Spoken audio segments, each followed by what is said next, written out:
Assalamualaikum warahmatullahi wabarakatuh. Alhamdulillahirrabbilalamin. Wassalatu wassalamu ala asyrafil anbiya'i wal mursalin wa ala alihi rasulillahi ajma'in. Puji dan syukur sama-sama kita haturkan kehadirat Allah Subhanahu wa taala yang telah melimpahkan rahmat dan karunia-Nya kepada kita semua. Sehingga pagi yang cerah ini kita dapat berjumpa kembali dalam kegiatan pengembangan keprofesian berkelanjutan guru pendidikan agama Islam. Jelas profilnya, tepat pelatihannya. Kegiatan ini diselenggarakan oleh Direktorat Pendidikan Agama Islam, Direktorat Jenderal Pendidikan Islam Kementerian Agama Republik Indonesia tahun 2022. Selamat pagi Bapak Ibu pelatih hebat yang kami muliakan. Bapak Ibu, kali ini kita akan membahas tentang desain bimbingan teknis karya inovatif. Materinya pelaporan pembuatan karya inovatif. Baik, ini kurikulum vitae kami. Nah, untuk materi ini kita akan membahas selama 60 menit ke depan rangkaian kegiatan yang dirangkum dalam iCare. Perhatikan gambar berikut. Menurut Bapak Ibu, gambar ini menjelaskan tentang apa? Ada kebingungan tentang pelaporan pembuatan karya inovatif. Bagaimana sih cara membuat pelaporannya? Apa saja karya inovatif yang bisa kita jadikan sebagai bahan untuk pelaporan pembuatan ini? Mari kita simak.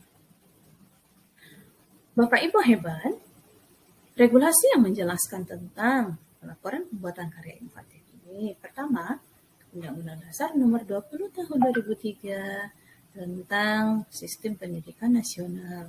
Yang kedua, Permenpan RB Nomor 16 Tahun 2009 tentang Jabatan Fungsional Guru dan angka kreditnya. Yang ketiga, Permendiknas Nomor 35 Tahun 2010 tentang petunjuk teknis pelaksanaan Jabatan Fungsional Guru dan angka kreditnya. Nah, Bapak Ibu pelatih hebat, kita harus memiliki regulasi ini, karena ini menjadi dasar bagi kita untuk pembuatan karya inovatif. Semua hal tentang laporan ada di dalam regulasi ini.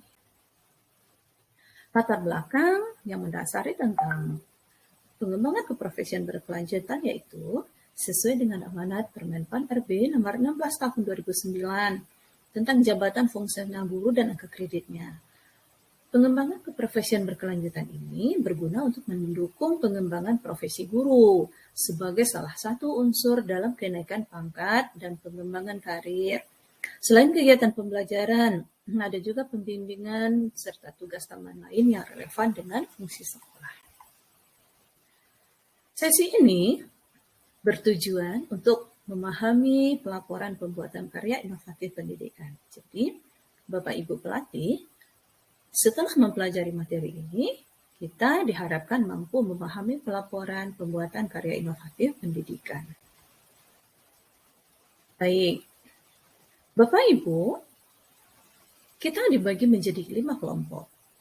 Masing-masing kelompok diminta untuk mengamati modul, lalu berdiskusi untuk membuat kerangka laporan sesuai dengan LK yang ada.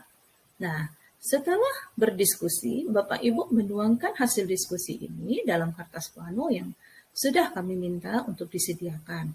Nah, jadi buatlah di sana nanti kerangka laporan sesuai dengan pembagian kelompok. Bapak Ibu hebat, ini petunjuk untuk mengerjakan LK. Nah, setelah pengerjaan LK, Bapak Ibu bisa menampilkan hasil diskusi melalui rekam video, lalu dikirimkan kepada kami. Setelah mempelajari materi ini, kira-kira apa saja masalah yang kita temukan? Nah, pertama, apa problem dalam pembuatan laporan? Lalu, dari masalah yang ada tersebut, kira-kira apa akar dari masalah tersebut? Lalu, yang ketiga, dari materi yang sudah kita pelajari, temukan jenis pelaporan pembuatan karya inovatif. Baik, Bapak Ibu hebat, setelah kita mempelajari materi tadi, maka Bapak Ibu yang hebat diminta untuk mengidentifikasi jenis pelaporan pembuatan karya inovatif yang tepat. Ada berapa? Oke, bagus. Karena kita ada 5 kelompok, berarti kita ada 5 jenis laporan pembuatan karya inovatif. Bapak Ibu bisa menjelaskan juga, apakah perlu kebermaknaan dalam sebuah pelaporan? Apakah hanya sebuah laporan biasa atau apakah pentingnya sebuah pelaporan dalam pembuatan karya inovatif? Baik, Bapak Ibu hebat, inilah kerangka laporan pembuatan dan penggunaan alat atau mesin, pembuatan media pembelajaran, bahan ajar interaktif berbasis komputer, dan pembuatan program aplikasi komputer. Nah, jadi ketika Bapak Ibu sudah membuat alat-alat ini, bahan-bahan ini, maka Bapak Ibu bisa membuat laporan karyanya dengan mengikuti format berikut. Ada 11 kerangka yang bisa kita isi sesuai dengan bahan yang kita buat. Yang kedua, kerangka isi laporan penciptaan karya seni. Ada juga 8 langkah yang harus kita isi sehingga laporan kita ini menjadi sebuah laporan yang bermakna. Yang ketiga, kerangka isi format laporan pembuatan alat pelajaran. Nah, untuk yang ketiga ini ada 12 langkah yang harus kita sediakan. Yang keempat, kerangka isi format laporan pembuatan alat peraga. Nah, untuk alat peraga ini ada juga 13 langkah yang harus kita sediakan. Yang kelima, kerangka isi laporan mengikuti pengembangan penyusunan standar, pedoman, soal, dan sejenisnya. Ada 9 langkah yang harus kita sediakan. Nah, jadi Bapak Ibu hebat, 5 jenis laporan pembuatan karya inovatif ini harus kita pahami.